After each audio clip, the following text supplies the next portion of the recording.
Buen día, bienvenidos a esta clase de Mecánica de Suelos 2, Grupo 1.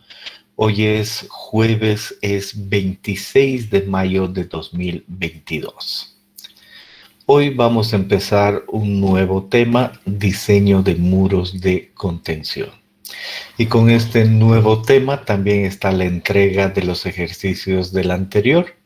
He abierto una tarea que no se les pase subir sus ejercicios 5.1 a 5.8, que son los que he pedido, y por supuesto, como siempre, ahí tienen que tiquear para que sepan cuál es hacer, el orden, y asegurarse de que su archivo tenga aquello. Por supuesto, el archivo no lo hacen ahora, sino que era hasta antes de empezar la clase. ¿Hasta qué hora tienen tiempo para subir este archivo? 9:45. Muy bien, un montón de tiempo porque toma unos pocos minutos subir el archivo, solo por si acaso, para que no sea problema el internet, ¿no? Sino que uno pueda darse modos durante este tiempo, pero normalmente pocos minutos. Hecho, entonces con eso dicho, vamos a hablar de diseño de muros de contención.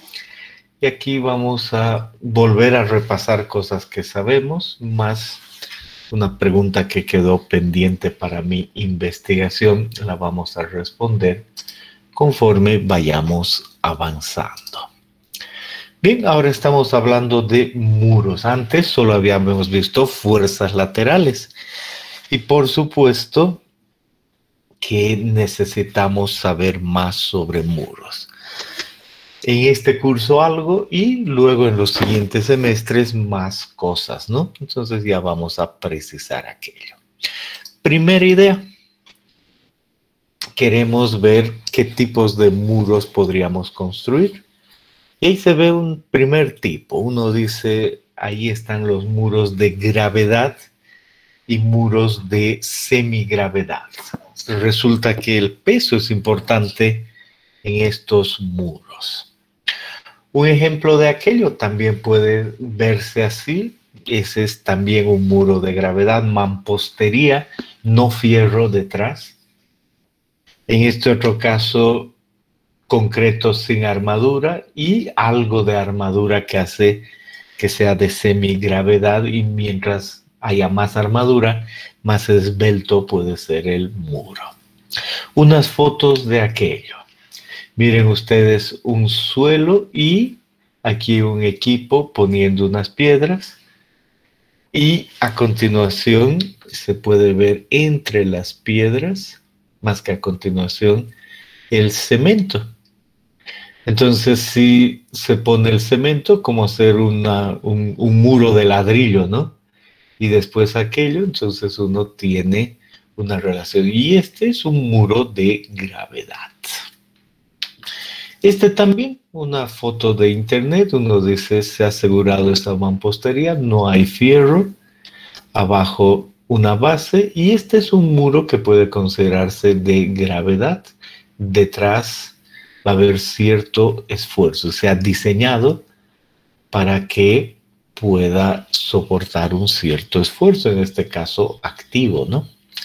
Y esto lo propio, abajo el mismo material que lo de arriba, pero termina siendo un muro que actúe por gravedad. Más detalles. Cuando uno ve la siguiente figura, dice, estos muros podrían ser hasta cierto grado prefabricados, ¿no? Se tiene una grúa, elementos prefabricados que van armándose unos con respecto a otros. Este ayuda a ver mejor eso. Detrás el suelo, y aquí armándose el muro, ¿no? Verdaderamente armándose, y vamos a tener con muro de gravedad, ¿no? Y luego el relleno detrás. Otra foto de lo mismo. Aquí una roca, entre medio se quiere colocar un relleno, ya se ha puesto parte, y se nota que el muro se está construyendo ahí y son elementos prefabricados, y por supuesto todo eso va a tener un cierto peso. Otro ejemplo. Aquí también un muro y detrás unos hoyos donde puede haber suelo, ¿no? Es lo que se ve en esta primera foto. Esta es una segunda foto donde lo propio uno ve construyendo el muro. Ideas generales de esos muros. Aquí otra vez lo mismo.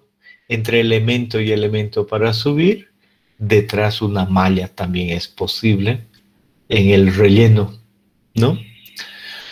O si volvemos a los casos anteriores, aquí se ha decidido poner un muro y se construye ese muro igual que los anteriores, pero este no tiene nada de armadura, tanto abajo como arriba es solo concreto. De este otro lado se ve mejor, ¿no?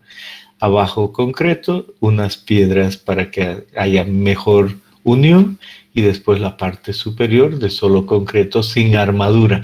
Entonces este es un muro que de seguro funciona por gravedad y deja un espacio con respecto a este suelo, entonces normalmente ahí viene el relleno, ¿no? Y actúa en condición activa. Entonces ese es un primer tipo de muro. Veamos el segundo tipo de muro, es este de acá. En este ya se pone cierta armadura, hay que diseñar el hormigón necesario y la armadura. Y eso involucrará, por ejemplo, algo así. No necesariamente es el mismo muro, pero uno dice, veo yo el montón de armadura y aquí un muro. Este otro que hemos visto de alguna manera, algo prefabricado, otra vez se va a poner relleno ahí y se va uniendo estas piezas prefabricadas, pero dentro se entiende que tienen armadura. Y estos mismos muros que son tipo ménsula pueden tener contrafuertes, o sea, estructuralmente algo adicional como esto que está aquí. Y esos también son muros, ¿no? Y dentro hay armadura. Tipos ménsula con contrafuertes. Y esos contrafuertes pueden estar a un lado o a otro lado. Si se pone el relleno aquí, contrafuertes interiores. Si se pone el relleno a este lado, los contrafuertes aquí, contrafuertes exteriores. Estos contrafuertes interiores, ¿por qué? Porque aquí se va a poner el relleno, entonces los contrafuertes quedan dentro. Y este otro caso, el relleno, no es otro caso, es la misma idea, el relleno viene de este lado quizá y los contrafuertes interiores. Pero esa es la idea de estos muros, ¿no? También pueden haber este otro tipo de muros, tipo bandeja, pueden haber muros de ese estilo que sean cribas. Hay varios tipos. Más detalle cuando vean fundaciones 1 y cuando vean fundaciones 2, ¿de acuerdo? Ahí se habla mucho más de lo que es el hormigón mismo. Pero entre tanto nos queda claro que extra del hormigón, en forma general, nosotros vamos a diseñar ese muro y de forma del campo de la geotecnia debemos saber cuáles son las fuerzas que actúan sobre ese muro, porque ese muro tiene un relleno y está apoyado sobre un suelo. Entonces hay que saber las propiedades y fuerzas que terminan actuando en este muro y esas fuerzas que determinan en cuanto al muro, y a futuro simplemente le añadimos la idea de el hormigón, ¿no?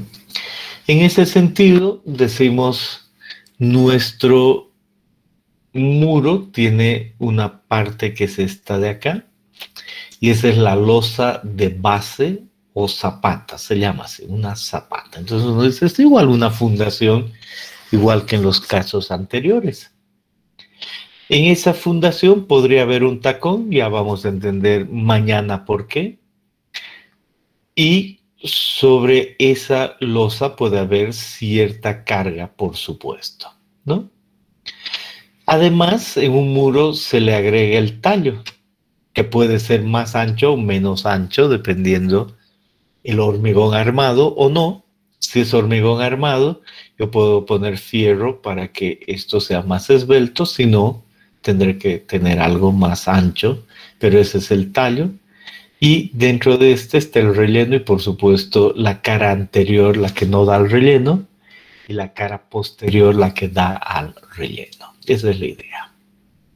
Y dentro de esta losa, aquí está el pie y la parte posterior, el talón. Esto es anterior y eso es posterior.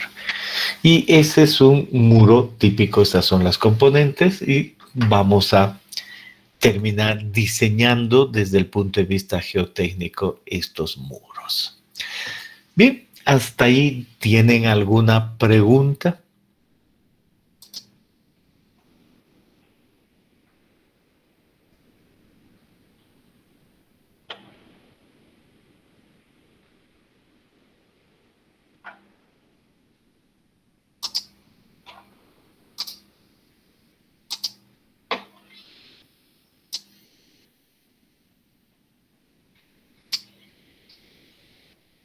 Bien, ¿qué hacemos en cuanto al diseño de esos muros? Decimos, lo que realmente hacemos es un predimensionamiento. Así funciona la ingeniería. A veces uno cree que va con las fuerzas terminar diseñando el muro y la sección. No, lo que uno hace es predimensionar, establecer ciertas secciones de acuerdo a las normas y las recomendaciones. Y en el libro de Das dice, mire, usted puede tener este muro que se considera un muro de gravedad, así con todas las variaciones que hemos visto en las fotos, o un muro tipo ménsula como este de acá. Lo propio con las variaciones que pueden haber en y vistas en las fotos. Y lo que le interesa es la altura que debe dar el muro. Su obra va a condicionar aquello, la altura H. Y la altura H se define la altura que hay entre ese punto y la base. Y lo mismo en este otro lado, entre este punto y este de acá tenemos la altura H. Entonces uno dice, a ver, si yo estoy trabajando en una carretera y veo que es necesario el poner un muro porque hay ciertos esfuerzos laterales que debo contener, entonces ya tengo la altura que debo contener y digo 5 metros, 10 metros, 3 metros, 7 metros, lo que sea necesario. Por otro lado, si es que yo tengo definido, por ejemplo, una altura de sótano, en ese caso yo ya sé la altura que va a tener y que tiene que tener el muro. Esa es la altura H.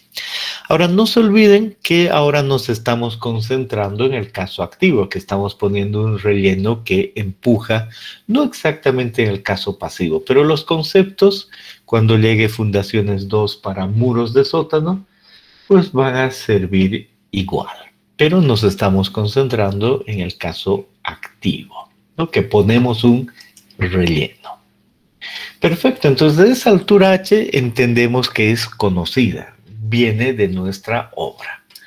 Y el resto es solo cuestión de trabajar con esa altura H. Nos dice, una norma nos dice, mire, para empezar y hacer el predimensionamiento, vea la altura H y decida que la base va a tener 0,5 de H a 0,7 de H. Muy bien. Además, vea que de este punto del pie hasta donde se inicia el tallo debe haber 0,1 de H. Este espesor debe ser 0,1 de H. Esta inclinación debe ser 1 vertical a 0,02 de H. Y verdad que queda definido.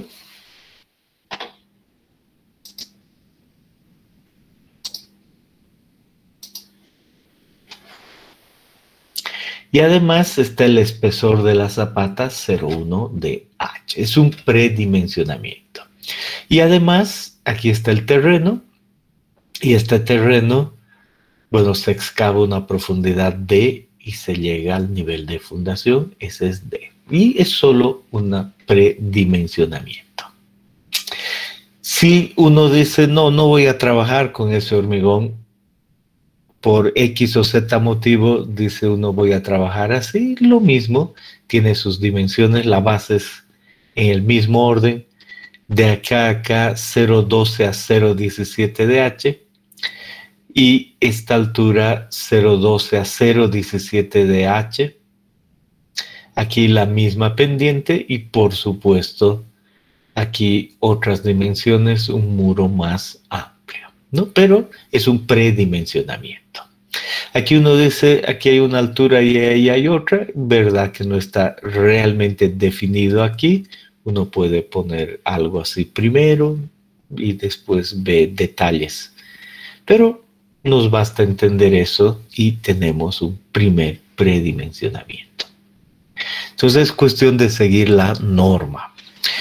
Uno encuentra en otro libro y dice, mire, este es otro libro, y en este otro libro, me estoy olvidando, y dice este es 0,3 metros mínimo, 30 centímetros. Y en el otro libro empieza diciendo lo mínimo de acá es 20 centímetros, no 30. Perfecto, es otra recomendación, otra norma. Entonces, como siempre, yo tengo que ver en mi obra que me piden como norma utilizar o yo decidir la norma que quiero utilizar e imponer eso en la obra dependiendo mi papel, ¿no? Eso queda claro. Sea como sea, noten, y por eso les muestro esto que no está en su texto, pero no importa, es solo para mostrar que puede cambiar eso. Y aquí esa pendiente un poquito diferente. Aquí dice, este ancho puede ser de 0,5 HW a HW, no es 0,5 HW menos, sino entre 0,5 HW. ¿Y qué es HW? Aquí tiene una ligera variación, ¿no? Dice de aquí hasta el nivel del terreno, eso es HW. Y el anterior era más D. Bueno, está bien, estamos solo predimensionando. Y luego aquí de 0 a 0,5 dB, que puede ser esto, un rango más grande que el caso anterior, de 0 a 0,5 dB, puede estar muy en la punta, ahí directo, o puede ir moviéndose hasta 0,5 dB. Y adicionalmente este ancho, HW décimos, HW doceavos. Y esta altura lo mismo. Entonces se nota que son otras dimensiones. No importa, estamos solo predimensionando. Y si utilizamos una norma u otra norma, podemos llegar a lo que menos hormigón haya y partir de aquello como predimensionamiento. Esa es la idea. Se entiende que de persona a persona, o quizá mejor dicho, de ingeniero a ingeniero, voy a empezar con diferentes muros, ¿no? O sea, al solo decir de 0 de un décimo a un doceavo, uno puede tomar un décimo, el otro un doceavo, y aparto con otro muro. Está bien, es correcto. No hay problema. Las variaciones, pues, no son grandes. Y además es solo el predimensionamiento. Alguien que quiera pasarse más tiempo, vuelvo a decir, busca una norma, busca otra y empieza con algo que sea lo mínimo, ¿no? O prueba una y después prueba otra. Bueno, sea como sea, ahí está clara la idea. Una vez más, si desean hacer alguna pregunta, este es buen momento.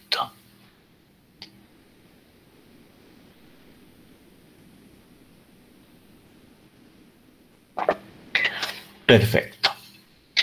¿Qué otra cosa necesitamos saber? Una vez que predimensionamos el muro, hay que saber las fuerzas que actúan y ver qué verificar. Entonces aquí tenemos el caso de fuerzas. Primero empezamos con la activa y decimos con la activa de Rankine y recordamos las hipótesis. Muro vertical, muro sin fricción. Y uno dice, pero un momento, este muro pues de seguro va a tener fricción y tiene. Entonces, ¿qué se hace en este caso? En este caso se tiene una superficie y aquí está la superficie entre el punto A, que es el último punto de la zapata del muro, y el punto B, y es una superficie que se nota clarita, ¿no? Entre el punto A y B es una superficie horizontal.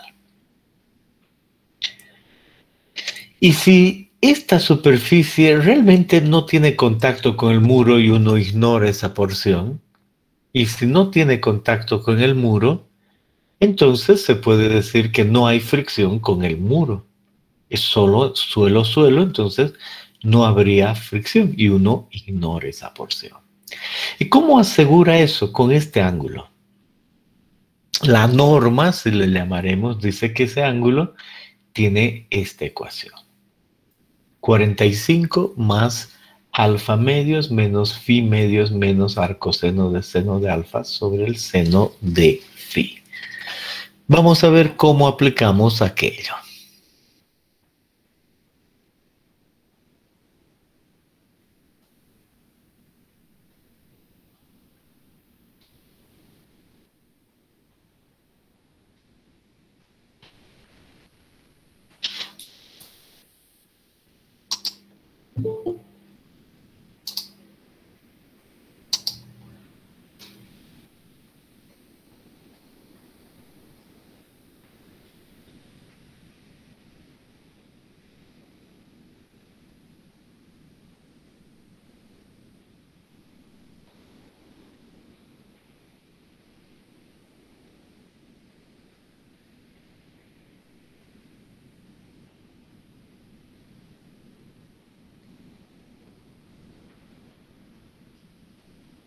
Bien.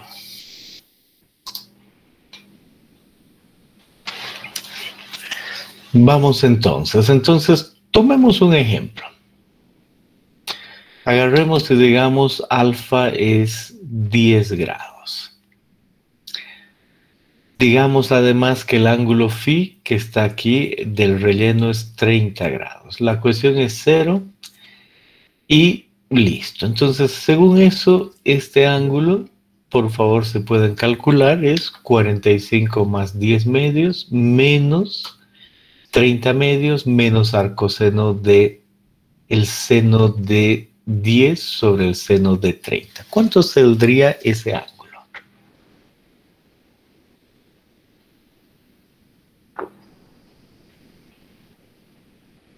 15.53, Inge. Perfecto. Entonces vamos a poner 16 grados. Muy bien. Y resulta que eso incluye el siguiente ángulo. Voy a poner una línea mejor dibujada para que realmente se entienda el concepto.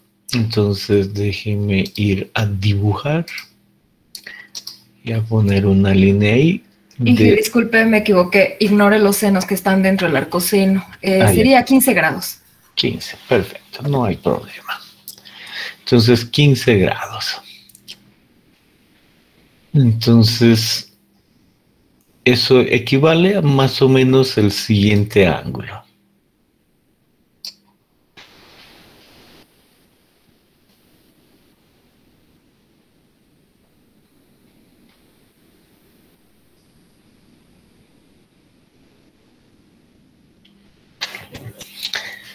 Ahí hay unos 15 grados.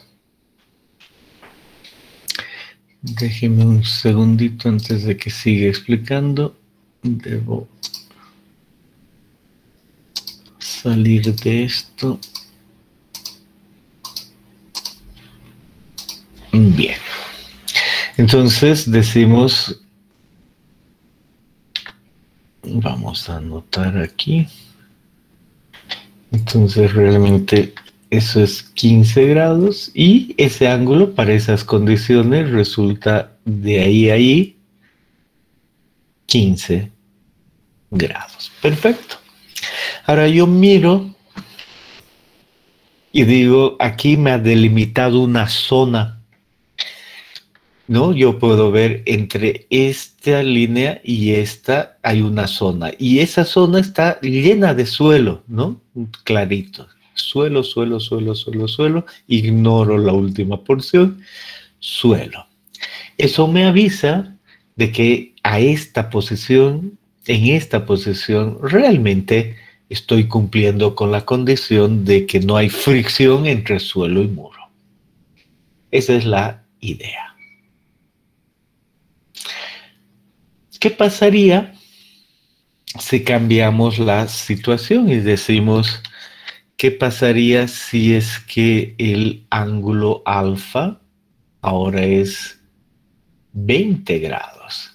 ¿Y qué pasaría si el ángulo de fricción ya no es más 30 grados? Por decir algo, es 20 grados. Por favor, si me ayudan calculando el valor de este ángulo.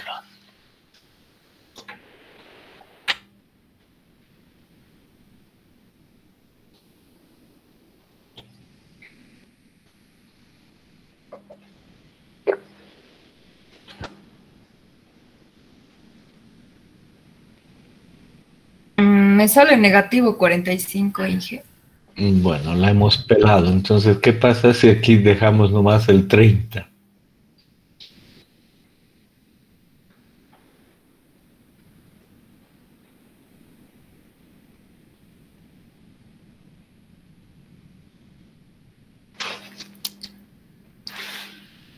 Sigue saliendo negativo.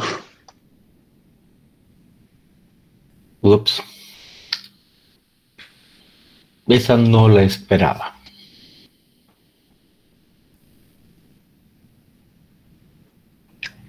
Alfa es tan grande para eso. Negativo 3 sale, Inge. O sea, ya es chiquito.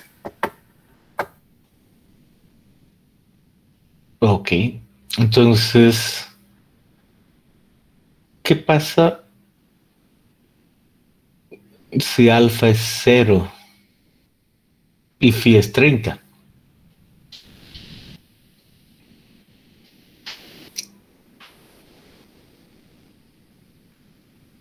Sale 30, Inge.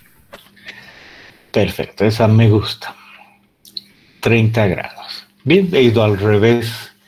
Debería haber bajado el alfa en este caso, porque en mi ejemplo quería que crezca este ángulo. Bien, entendemos entonces que con el valor de 0 y 30 hemos calculado otros. Y por supuesto, este ángulo con otros parámetros puede suponerse hacia el otro lado. Pero bueno, ahora pongo ese ejemplo. Entonces igual le voy a poner una línea que involucre 30 grados, ¿no? Déjenme dibujar eso.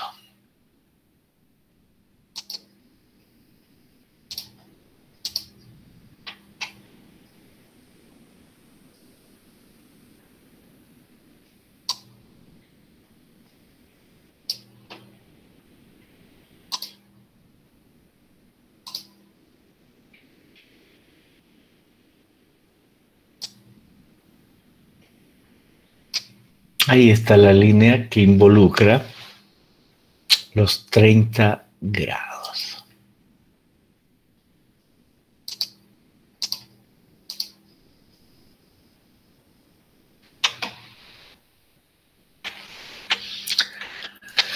Un segundito.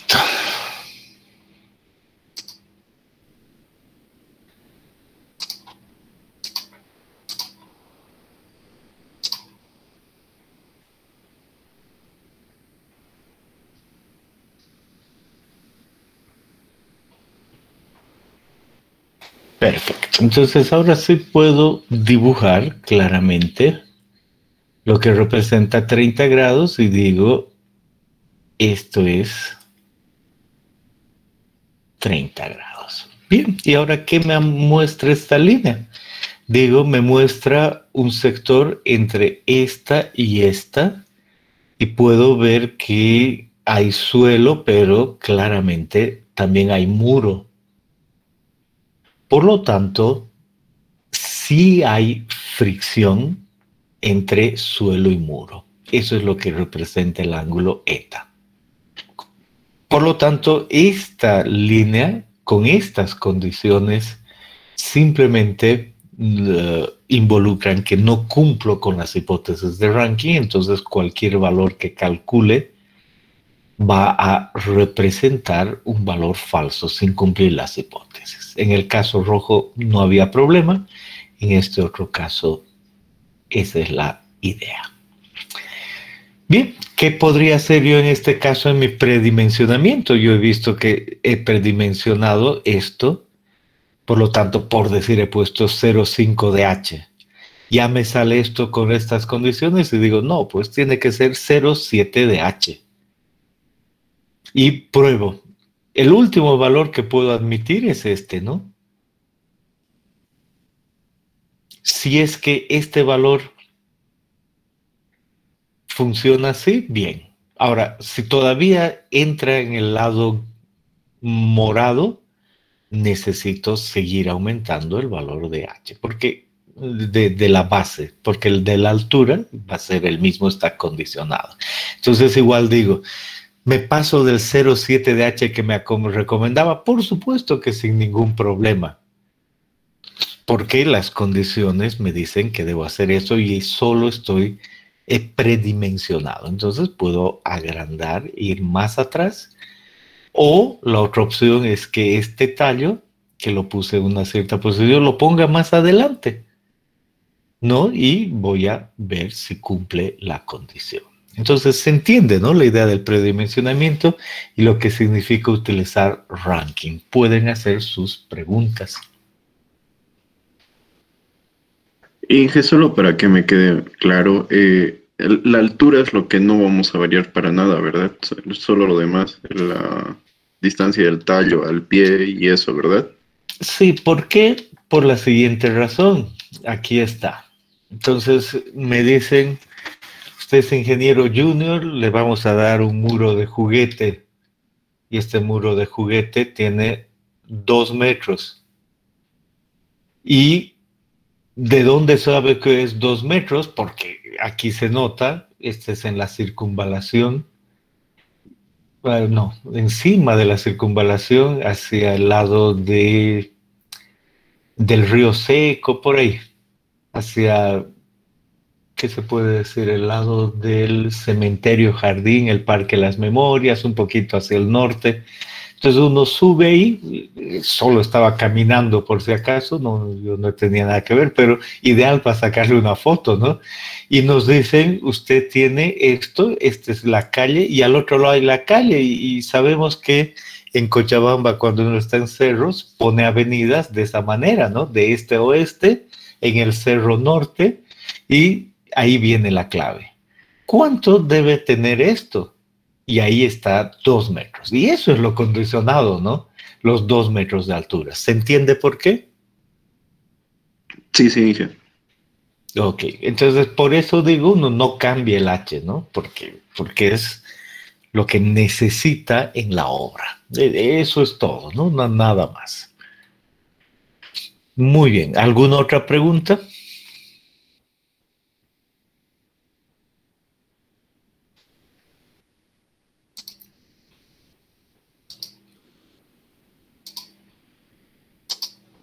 Bien, entonces la primera idea queda clara y sobre cualquiera de esos muros donde va a haber condición activa, ya entendemos cómo funciona. Y ignoramos esta porción y decimos, sí, voy a poder aplicar ranking. ¿Y dónde voy a aplicar ranking? En el talón y con una altura. La altura ya no es la altura del muro, obviamente. La altura es esta de acá. Esa es H ahora. Y calculo el PA de ranking, capítulo anterior, que actúa a H tercios y con la inclinación del muro. Bien. Si mi muro no es este, no hay problema, puede ser este otro. puede ser un muro de gravedad, ya he decidido que va a ser de gravedad, entonces digo, perfecto, el último punto y el mismo concepto de para el último punto, ¿realmente solo es suelo? ¿Es vertical? Sí. ¿Es solo suelo? ¿Cuál es el ángulo eta? Entonces veo que llegue hasta un punto ahí. Hecho. Y calculo el P sub A. Entonces no importa la forma que hay aquí, ¿no? Esa es la clave. Muy bien, y uno dice, yo ya sé calcular esos ángulos. Voy a repasar un poquito. Hasta cierto grado repetitivo. Entonces escuchen bien en el ejemplo 6.1 y en el siguiente que vamos a ver.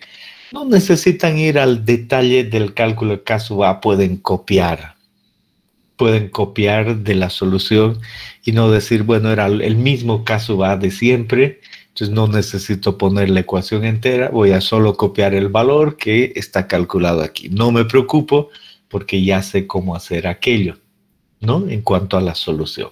Pero eso sí, hagan el ejercicio 6.1. ¿En qué sentido?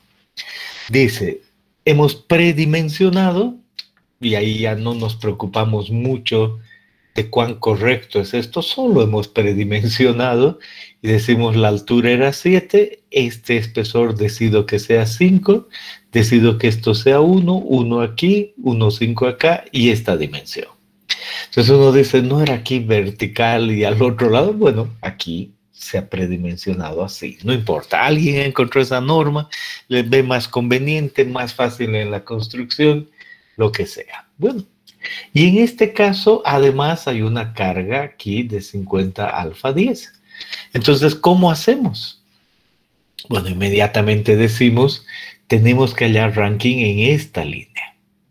Y tenemos que asegurarnos de que el ángulo que se forma eta caiga solo en el suelo, primer punto. Y luego, para esta línea, con esta altura, que no es 7, es 7,53, calculo lo que tengo que calcular. Calculo la fuerza activa, como tengo que calcular. Y ahí está todo el capítulo, ahí está la clave anterior, ¿no? El capítulo de esfuerzos laterales, que era el capítulo 5. Y ahí calculo, por supuesto, un diagrama y sé que ese diagrama tiene su parte de rectángulo, de triángulo, la inclinación igual a alfa, y ahí he podido calcular el P1, el P2, y esa es la fuerza cuando sumo la fuerza activa, ¿no? Ese es realmente lo que ya conozco.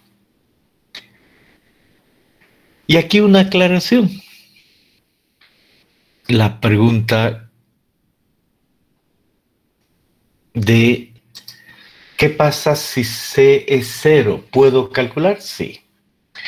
¿Qué pasa si C, y en este ejercicio en especial, a ver otra vez, ¿qué dice de C? C es 0. Perfecto, entonces yo sé lo que eso involucra. La relación de esfuerzo y cómo calcular el K sub A viene con esta inclinación. Entonces aquí no voy a tener problema. ¿Qué pasaría si C no es 0?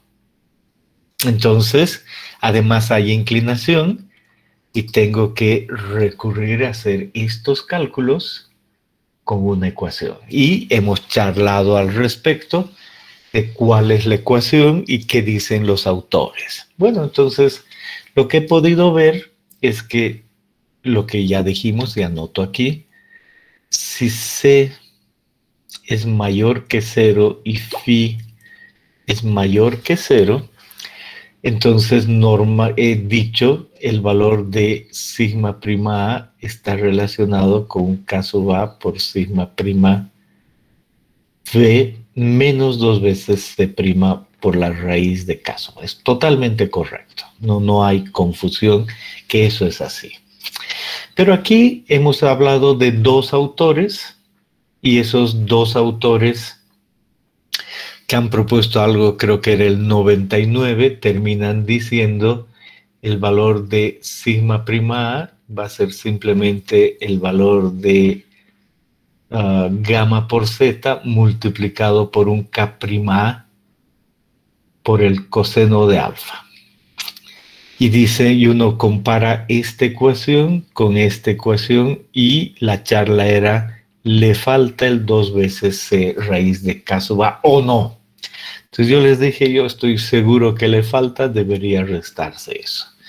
Yendo a ver un poco, he visto que el artículo está ahí de la ASCE, de la Asociación Americana, y que uno puede descargarlo a unos $30, y he dicho, no, mejor no lo descargo, no voy a aprender mucho más después de gastar $30, pero entre paréntesis digo eso para que sepan que finalmente uno siempre puede adquirir conocimiento, y si le están pidiendo hacer un muro y va a invertir varios miles de dólares y está haciendo el diseño, pues gastarse $30 más no es problema, a futuro, ¿no?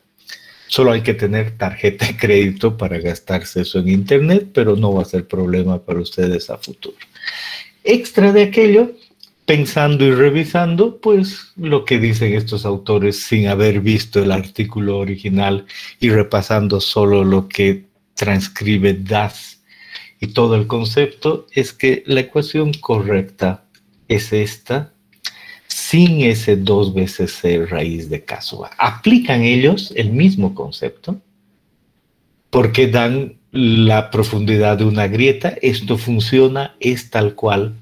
Pero la conclusión es que esta ecuación no tiene esto por una sola razón, porque el K sub A involucra aquello de alguna manera. Entonces no me olvido que en ese caso yo voy a tener una grieta detrás del muro. Entonces en este punto es donde estoy calculando, y de ahí hasta algún punto hay una grieta. ¿Por qué? Porque hay este valor, y en este método, y está en su texto, da el valor de la profundidad de la grieta y luego da este valor directo. Entonces ese valor directo es ese sin restarle ese valor.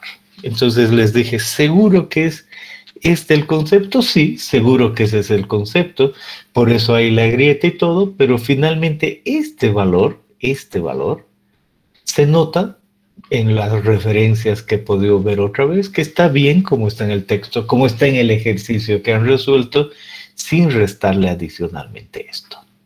¿Ok? Esa era una aclaración. Castedo, puedes comentar. Disculpe, Inge, tengo una consulta sobre lo de Coulomb, también para calcular el K sub A. Utilicé las tablas y utilicé la ecuación en el ejercicio 5.8 y no son lo mismo. Uy, eso es grave, más que estudiar para mí. Pero vamos a hablar de Coulomb un ratito, entonces esperemos un momento, ¿ok? Bien. Entonces, eso es en cuestión de ranking, la idea es esa, y ya sabemos cómo calcular esa fuerza. De todos modos, en este primer ejercicio, les pido por favor ir otra vez a estos valores aplicados aquí. Es lo mismo, es un ejercicio más del capítulo anterior en el fondo, pero hagan nomás este primero, ¿ok? Simplificando su vida, y el K sub A no lo copien entero, no, simplemente cópienlo ahí. Y el resultado es este, ¿no? Así veo claramente que finalmente hay una carga P sub A aquí, en ese sentido. Bien. Luego, el siguiente ejercicio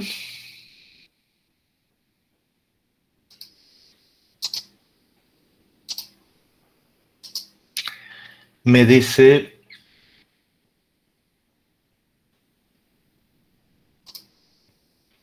vamos al mismo problema, aumentarle el agua.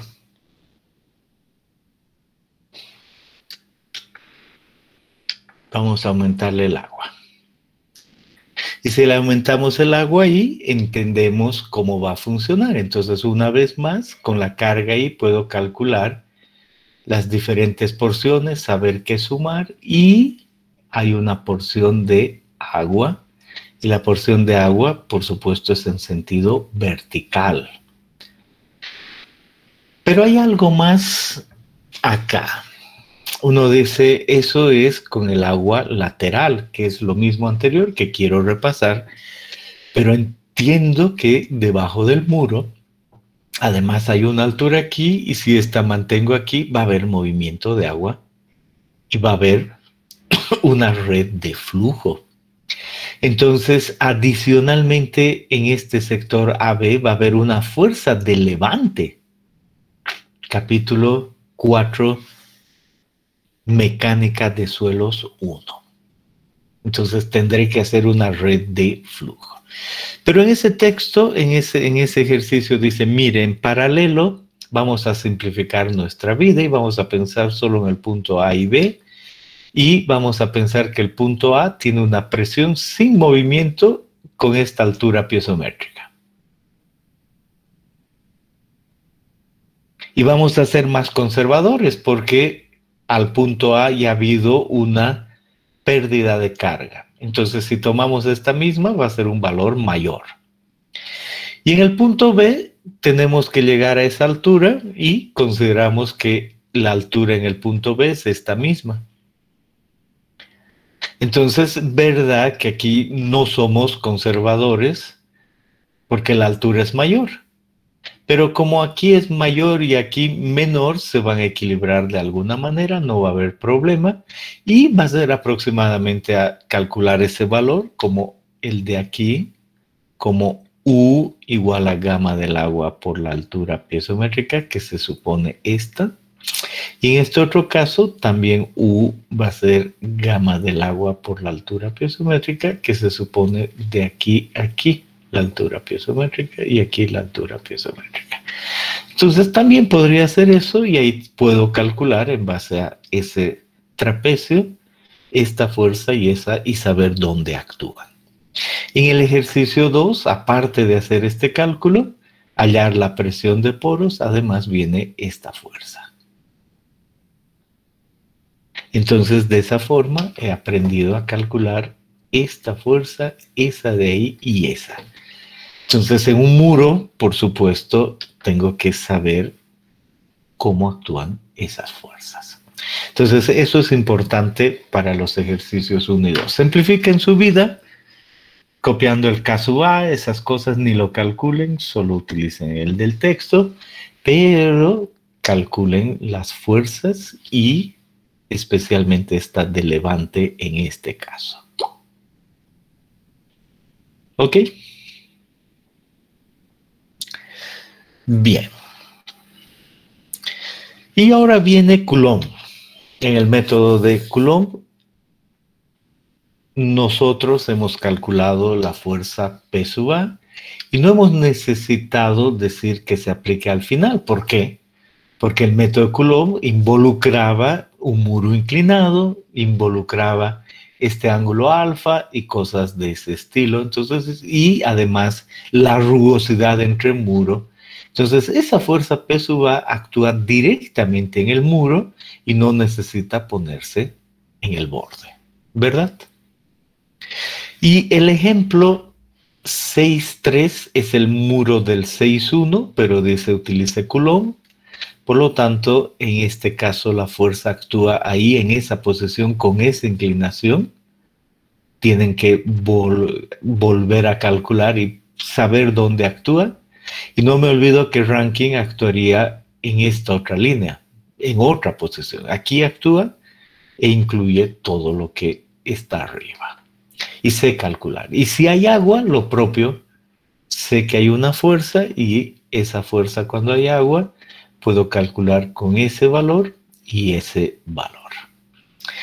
Y bueno, y los resultados son esos, además sumando la presión de poros y esta fuerza. Y hagan con calma para entender dónde actúan las fuerzas o con Rankine o con Coulomb y que tienen que tener valores diferentes. Pero aquí hay un problema. ¿Puedes repetir el problema? ¿Quién comentó sobre estos esfuerzos?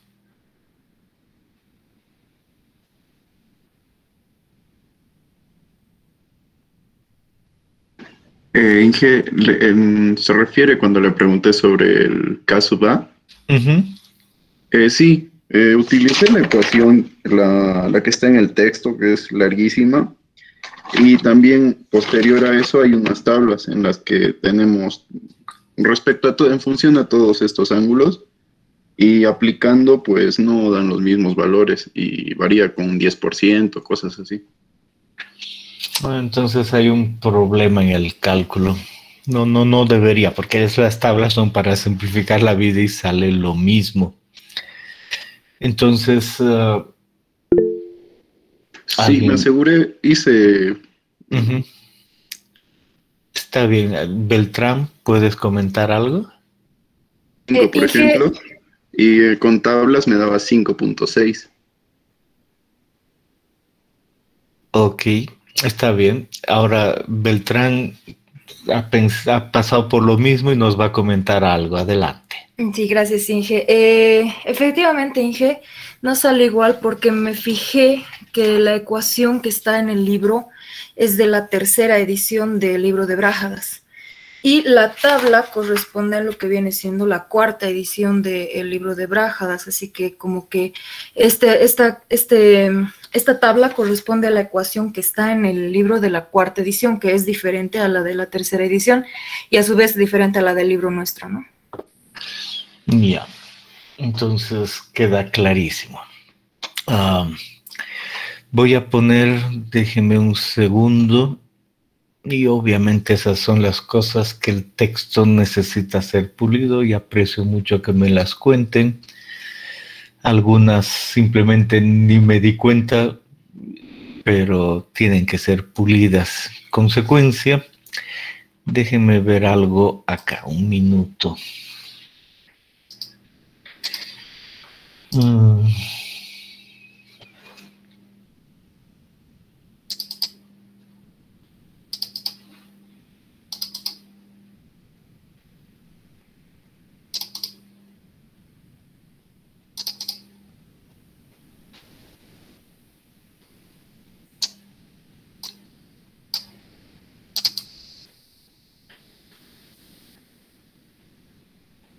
Bien, lo que estoy haciendo en este momento es abrir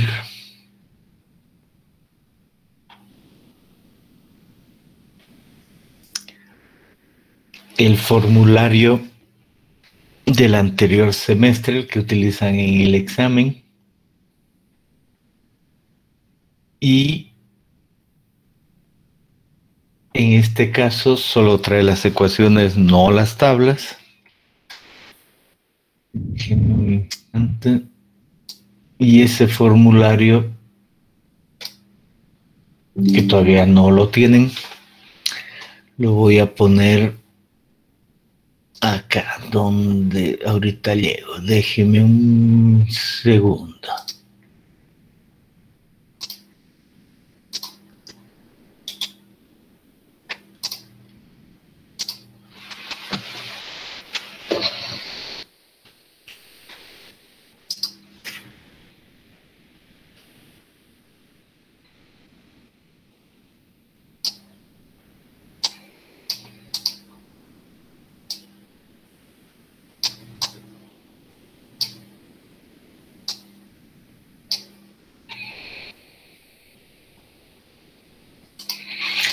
Ok, ahí está. Entonces, en ese sentido, en el formulario aparece esta ecuación, PA igual a un medio K sub A gamma por H al cuadrado, y la ecuación de K sub A en el formulario es esta. Entonces, esta ecuación pregunta, ¿es la que aparece en el texto o es otra adicional? Es la misma. Ok.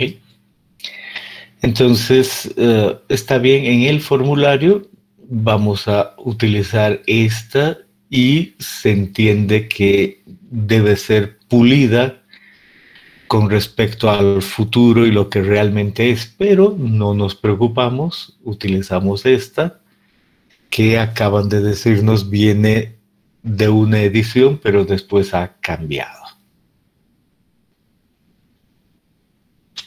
¿no? Y es la que yo utilizo, pero voy a tener el cuidado a futuro, ahora no nos preocupamos, la siguiente vez que saque el siguiente semestre, de revisar esa ecuación y ponerle los más o menos necesarios. Beltrán, ¿tú podrías decirnos si has analizado ese nivel de cuál es el cambio entre una y otra edición aquí en Casuba, que yo no me había fijado? Sí, justamente no es en la cuarta, sino en la séptima, me equivoqué. En la séptima tenemos, está en función de seno, beta y menos phi prima. Está en función de beta. Yo pensé que había una correlación, ya que beta es El ahorita es complementario. exacto, el complementario, pero reemplacé los datos y no sale lo mismo. O sea que no es lo mismo, al final no es complementario, Es así otro. que en Ya. la séptima edición está la diferencia. Perfecto. Entonces, para ser claros, ahí me he quedado atrás en actualización, ¿no? Siempre visto con muy mala cara cuando yo era alumno a los docentes que tenían sus hojas amarillas. Bueno, queda claro que esta ecuación está en hoja amarilla, ni modo. La del sí, gracias por decir. La voy a pulir, ¿ok? Aquí iba a decir que la ecuación de Coulomb iba a variar. Es que debe haber algún error no porque Coulomb se haya equivocado y hayan hecho nueva matemática, no, es un error de impresión y estoy en hoja amarilla en impresión, eso queda claro, ¿ok? Entonces no hay problema, voy a pulir, pero entre tanto dejamos eso y con lo que hemos escuchado, todos podemos tomar decisiones de ingenieros, ¿no? Esa es la idea. Bien, ¿ha quedado claro para todos? Sí, Inge, muchas gracias. Bien, pero déjenme tomar un segundito más acá. Voy a cerrar mi micrófono y levantarme y ver otro libro adicional. Un instante.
Ok, entonces para cerrar bien,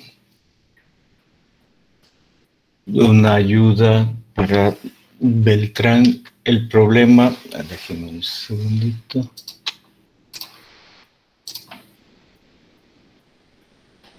El que mencionabas está acá, ¿verdad?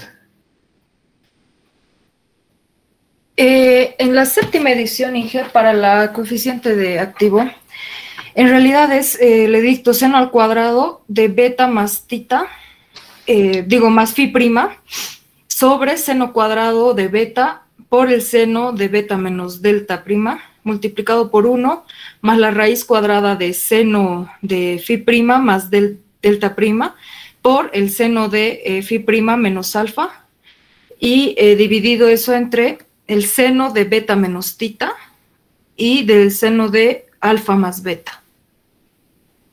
Ok. Entonces, obviamente es el complementario. Lo que yo acabo de ver es en la segunda edición del libro de Voodoo, que seguramente la diferencia está aquí en esta segunda edición, en esta forma, porque el otro es el complementario, claro, y siempre hay que tener mucho cuidado con el complementario, pero en esta forma, expresado en función de este ángulo, es el coseno de...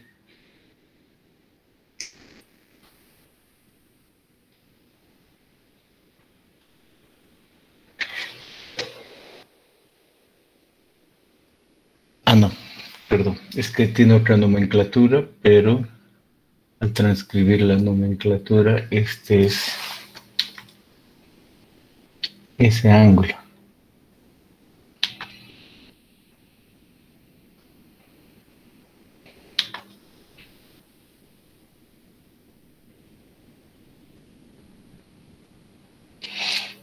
O sea, la diferencia es que aquí hay un menos en lugar de un más. ¿Y qué tengo en mi librito? Que en lugar de corregir este, he corregido el de Voodoo y le he puesto en lugar del menos más. Pero noto que debería haber corregido este otro. Entonces ya queda claro, sobre todo por la tercera edición que ustedes han comprobado y me ayuda a ver claro que la corrección que hice aquí era al revés, ¿no? No es que el de Voodoo se equivocó, sino el de Das. Entonces había una diferencia.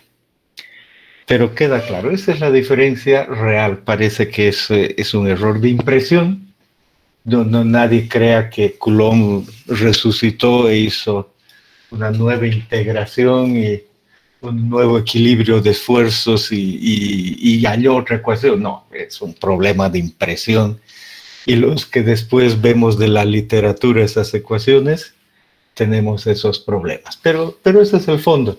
Igual vamos a mantener, porque varía un poco esto y no nos confundamos, mantenemos eso, lo que está en amarillo, lo que está en su formulario, lo que está en su texto, pero sepan y ya pueden corregir y ponerle una nota. Eso es así, ¿de acuerdo? ¿Claro para todos? Inge, entonces usamos lo que está en el formulario, ¿no? Lo que está en el formulario y en el texto. Ya, perfecto. Y una pregunta más, Inge, de pura curiosa. ¿Qué libro es de Voodoo? ¿Cómo se llama? Es el que se utiliza en varios capítulos de resistencia al corte en Mecánica de Suelos 1. El hombre se llama Muni y su apellido es Voodoo, y en el Mecánica de Suelos 1 especialmente aparece según Voodoo el 2000 y todo aquello. Entonces la segunda edición, que es algo más actualizada, igual y antigua porque pasan los años rápidamente, es la que muestra esta ecuación. Mecánica de suelos y fundaciones es el título. Listo, muchas gracias, Inge.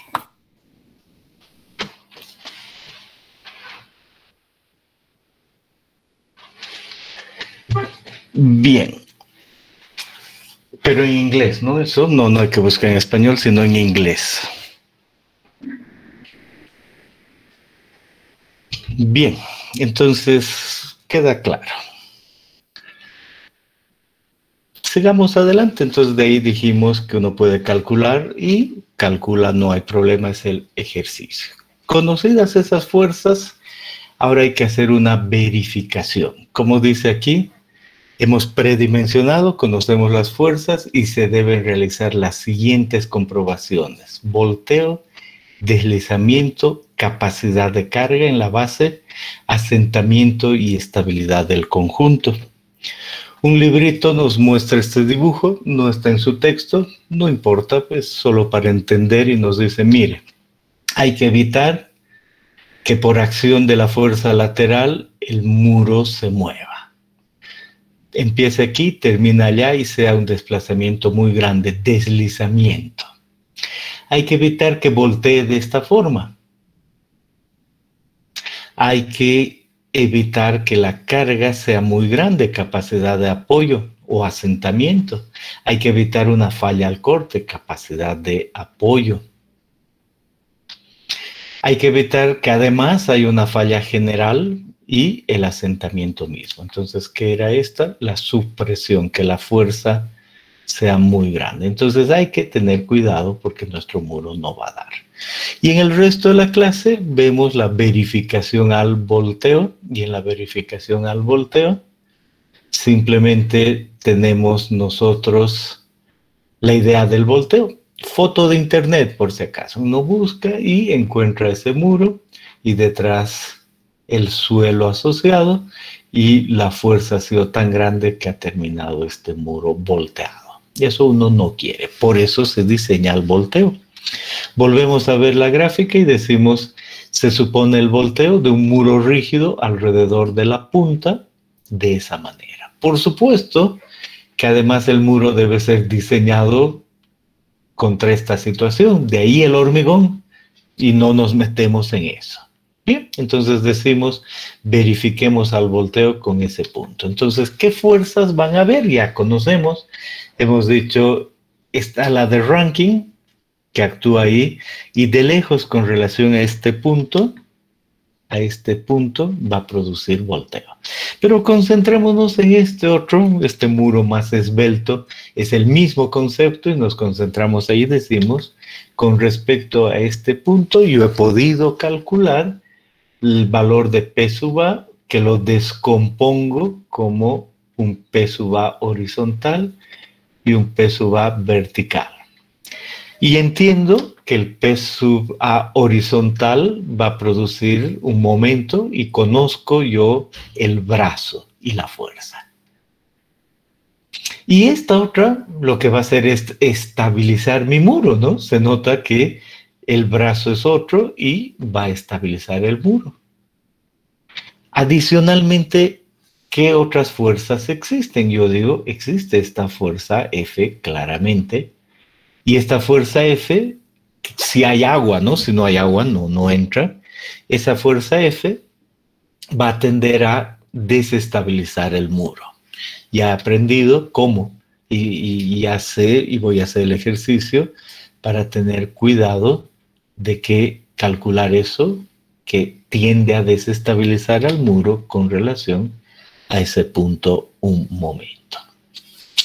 Bien, entonces ahí hay dos fuerzas claras que sé hallarlas. He repasado entre el capítulo anterior y lo de hoy, y lo que sé ya de mecánica de suelos me permite hallar esas dos fuerzas. Pero hay algo más. Cuando yo veo este dibujo, que no está en su texto, pero no importa, me dice, mire, ya conoce esta fuerza. Cuando se usa Rankine, ya conoce esa fuerza, una que realmente desestabiliza el muro y otra que estabiliza, y adicionalmente se conoce esa fuerza, ¿no?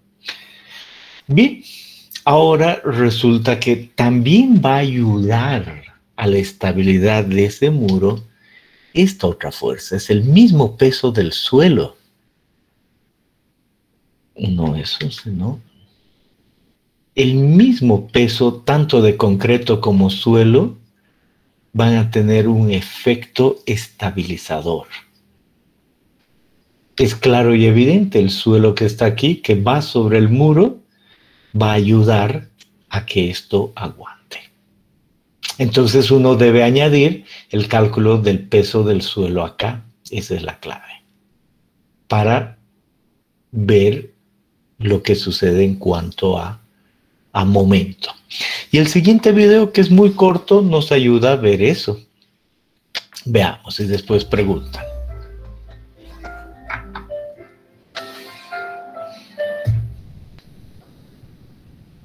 Walls serve the important role of holding back soil and rock, just as dams hold back water.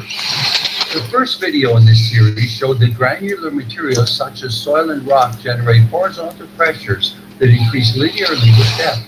Dice, vamos a ver un modelo que nos ayuda a ver la fuerza activa. Ahí está nuestro muro.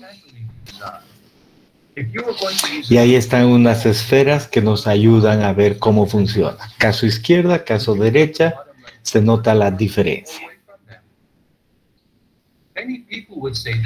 Muchos dirían que funciona mejor lo de la izquierda porque tiende a mejorar el momento, ¿no?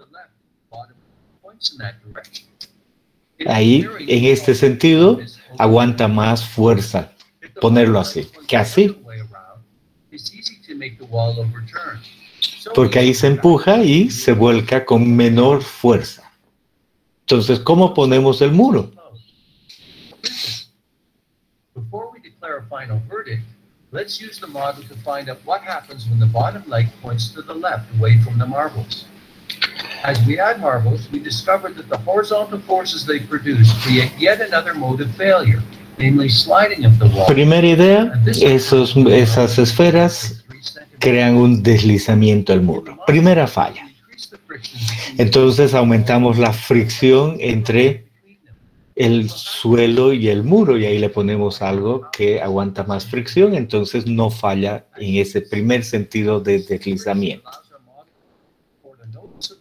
Y llega hasta una altura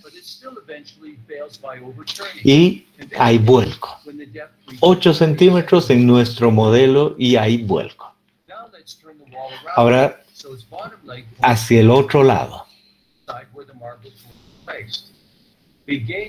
Ponemos otra vez la fricción para que no haya ahí y ya pasa los 8 centímetros y no hay volteo.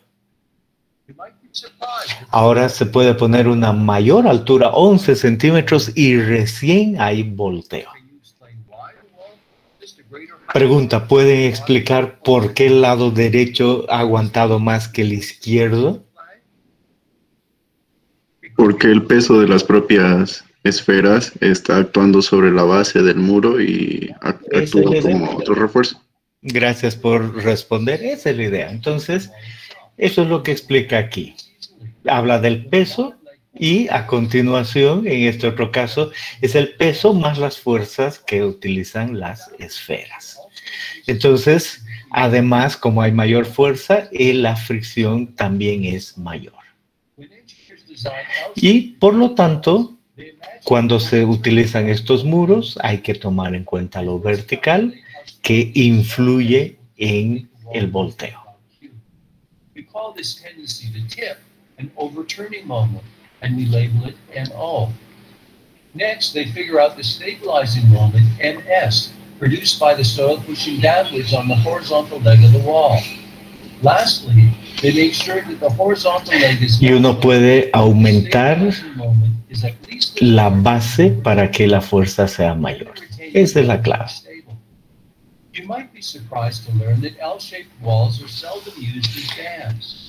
Perfecto. Y eso es lo que nos interesa en cuanto a esta porción. Consecuencias, si volvemos a esta verificación, decimos lo más adecuado es que decidamos ver el momento en ese punto y entendemos que momentos que tienden a deslizar equivalen a esta fuerza y a esta fuerza.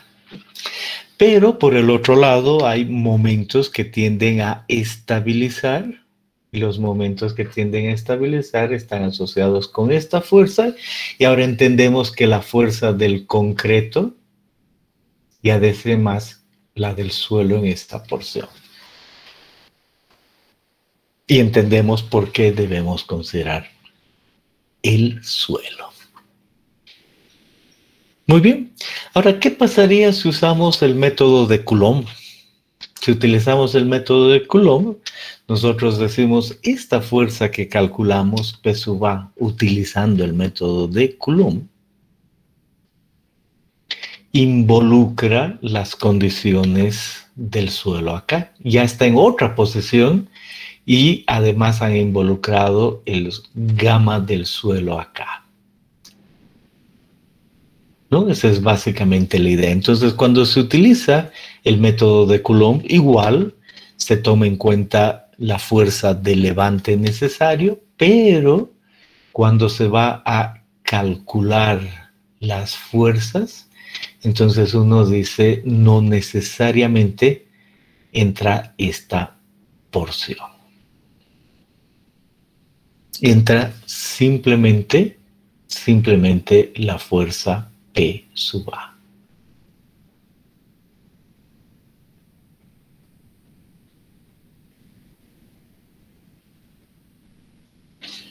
¿Y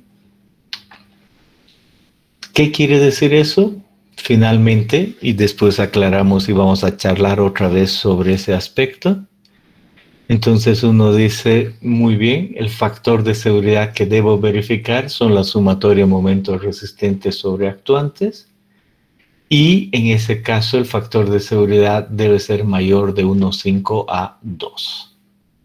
Debo llegar a eso y ver y comprobar mi diseño. Momentos resistentes sobre momentos actuantes mayor de 1,5 a 2. Entonces tengo que calcular los momentos resistentes y tomo este caso, por ejemplo, de Rankine y digo los momentos resistentes están asociados con el PV, están asociados con estas fuerzas del suelo y del concreto y un brazo y una fuerza. Por lo tanto, yo divido en secciones donde conozca el centro de gravedad, así sé dónde actúa el peso de cada uno, y al dividir resulta que tengo diferentes secciones, diferentes pesos unitarios, un área y un brazo con respecto a ese punto C, por lo tanto hallo el momento. La fuerza vertical ya tiene el brazo directo B, entonces no hay problema. De aquí puedo hallar una sumatoria de verticales y de aquí la sumatoria de momentos resistentes. Y la actuante, la fuerza activa y la fuerza de levante por sus brazos son lo actuante y ahí tengo el factor de seguridad. Entonces, entre esta fuerza y esta lo actuante, entre el resto lo resistente, y así yo puedo hacer el cálculo aquí. Y si el factor de seguridad está entre 1,5 a 2, digo, excelente, he predimensionado bien. Si me sale 1, entonces no es suficiente, tengo que hacer algo para aumentar eso. Normalmente es aumentar la base. Si me sale 8, entonces digo, no, eso es muy conservador, debería estar entre 1,5 a 2 para ser un buen diseño. Y hago los cambios en la sección y vuelvo a probar para obtener eso.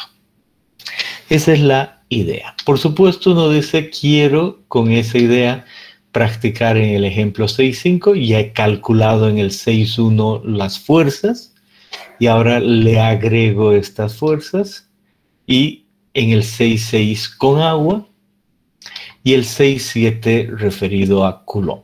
Y aquí van a tener cuidado en el 6.7 y el 6.8.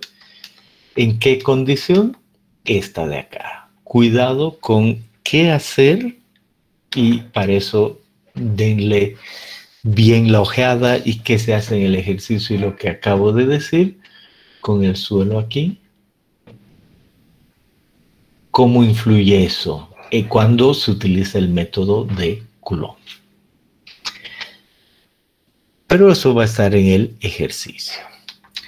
Hecho eso, es todo lo que tenemos para hoy. ¿Alguna pregunta para cerrar? Una consulta, Inge. En el método de Coulomb, el esfuerzo PV que se dice, bueno, la presión PV, es como que si ya incluyese el peso del suelo. Para hacer el cálculo de P sub A, ese P sub A, pues era un medio del valor de gamma multiplicado por K sub A multiplicado por H al cuadrado. Entonces uno dice, todo el efecto del suelo ha terminado en este valor de P sub A. Consecuencia, cuando yo encuentro P sub H y P sub B, ya no necesito incluir eso que he dicho acá. Eso es lo que dice la literatura. Me cuesta a mí visualizar eso, pero eso hágame caso que sí dice la literatura. Y en los años, cada vez que explico, siempre voy a buscar algo que contradiga eso y haya que incluir ese peso. Y hasta ahora no he encontrado, pero igual que ustedes, por el video que hemos visto, dice eso. Pero la idea es que este gamma ya va a la fuerza y en el método de Coulomb, si se va a usar el método de Coulomb, no se toma en cuenta esa porción. El PV ya hace ese efecto, comillas, ¿ok? Ok, gracias.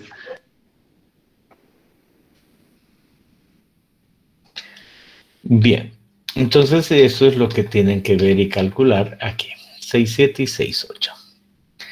Muy bien, vámonos. Tengan buen día, hasta mañana.